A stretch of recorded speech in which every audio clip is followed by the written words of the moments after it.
My fiancé made a split-second decision that has cost me a year of my life, and I'm furious. Trigger warning: medical trauma. I, 26F, my fiancé, 30M, and his son, 5Y, were out getting Chipotle on March 14th. On the way home, we reached a busy intersection with a blinking yellow light. My fiancé was driving, and I could tell he was about to go. I saw a car coming fast, and I very clearly told him to wait until the light was green. I don't know if he didn't hear me, didn't take me seriously, or just ignored me, but he kept driving forward anyway, and we got T-boned by a car going 50 miles per hour. Everyone else walked away fine, including his son, thank God, but I was crushed.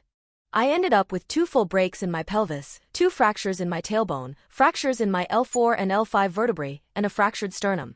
I was, and still am, in so much pain I can't even explain it. I wouldn't wish this kind of pain on anyone. I was rushed to the ER, where everything was a complete blur, except the trauma. I started having intense flashbacks, panic attacks, and nightmares about the crash and the pain. I had to undergo surgery where 2 7-inch steel screws were inserted into my pelvis. At the hospital, they gave me a back brace that was way too big for me.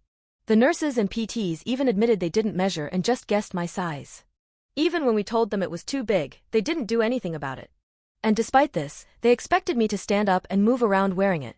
That brace did nothing for support. Moving in it felt like my spine and pelvis were being ripped apart. The pain I was in trying to follow their orders to stand and walk was inhumane. All I remember from those days is pain, frustration, fear, and this overwhelming sense of helplessness. After about a week, I was transferred to a physical rehabilitation center. I didn't want to eat. I didn't want to bathe. I didn't want to move. I was so depressed and in so much pain that even thinking about shifting in bed made me cry.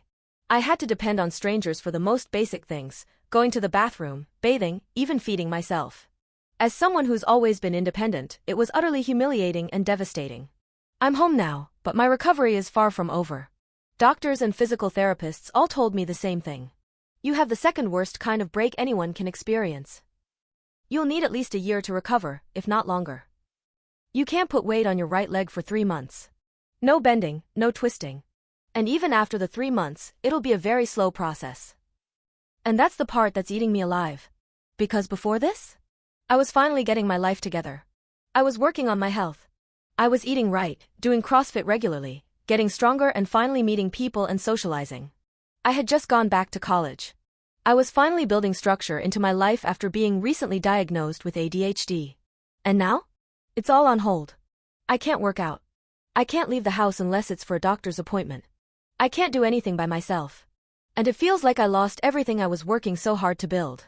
And even though my fiancé has been supportive through all of this and is helping take care of me, I'm so angry at him. I told him. I warned him.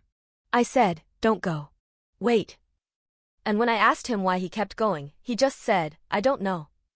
And that I don't know is now costing me an entire year of my life. Maybe more.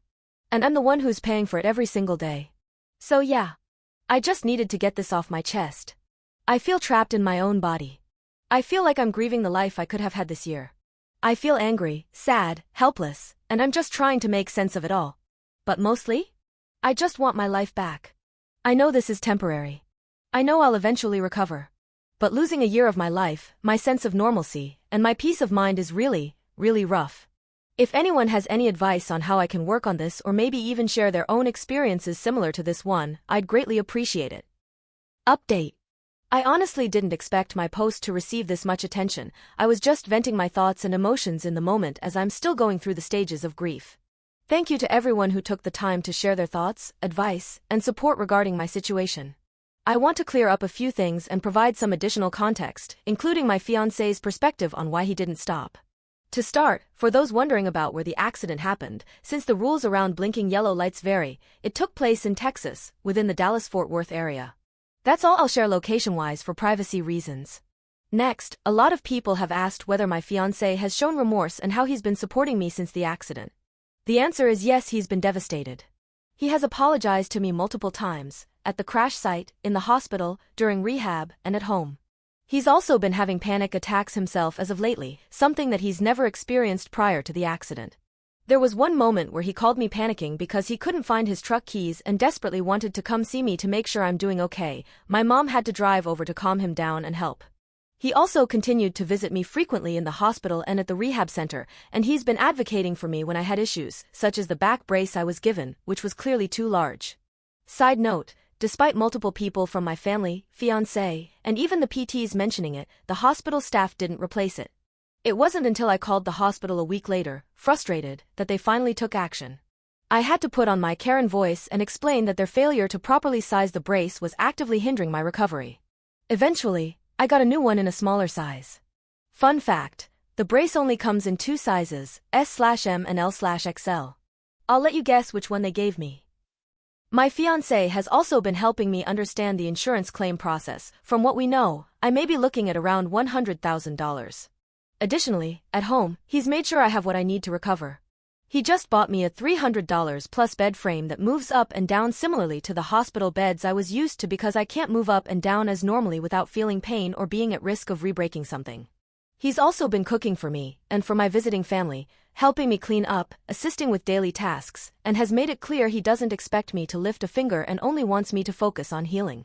He's even told me how he's going to halt his plans on expanding his side business so that he can spend more time tending to me during my recovery. With this said, I've seen a lot of comments saying I should leave him or even sue him, calling him arrogant or careless. I understand those reactions. But looking back, I would have to admit that this was an honest mistake that anyone could make at any time of the day at any point of time. A bad mistake? Yes. But nonetheless simple human error at the end of the day. I'm just angry that it's happened to me, but that is something I will have to work through on my own. With the I don't know reply that he had given me a week earlier, I will admit that he may have been still experiencing shock or trauma and his mind seemed to have been drawing a blank when I had asked him because I asked him the same question again today, why didn't you stop when I told you to? He told me he thought the gap between us and the oncoming car was big enough to make it, he didn't realize how close it actually was. He also said he didn't hear me say stop until it was too late, at which point, we were already hit. I told him I said it much earlier, and he admitted he just didn't hear me. He feels horrible. He's told me that every time he approaches a yellow light while driving now, he reminds himself of what happened and how stupid he feels for not being more careful that night. I'm not excusing what happened, it was traumatic, but I do believe he's learning from it and taking accountability for everything as best as he can. I'm just the angry bitter one that is needing to work through my emotions and grief that I'm experiencing because of the accident. That said, I've resumed individual therapy, weekly now instead of monthly, and I had my first session since the accident as of yesterday and my fiancé and I will be attending couples counseling together. Yes, I plan on staying with him. I know a lot of you are coming from a place of concern and care, and I truly appreciate that. At the same time, I want to gently remind everyone that I'm a real person going through a very real and painful experience. What I shared was raw and vulnerable, not a call to be judged or attacked. It's okay to disagree with how I'm choosing to move forward, but please remember I'm the one living this day by day. Healing, both physical and emotional, isn't linear, and I'm doing the best I can. Thank you again for the overwhelming response. I'm reading as many comments as I can, even if I can't reply to everyone. Please continue to take care of yourselves and those you love. Hold anyone you care about closely to you because when you least expect it, life can change in an instant.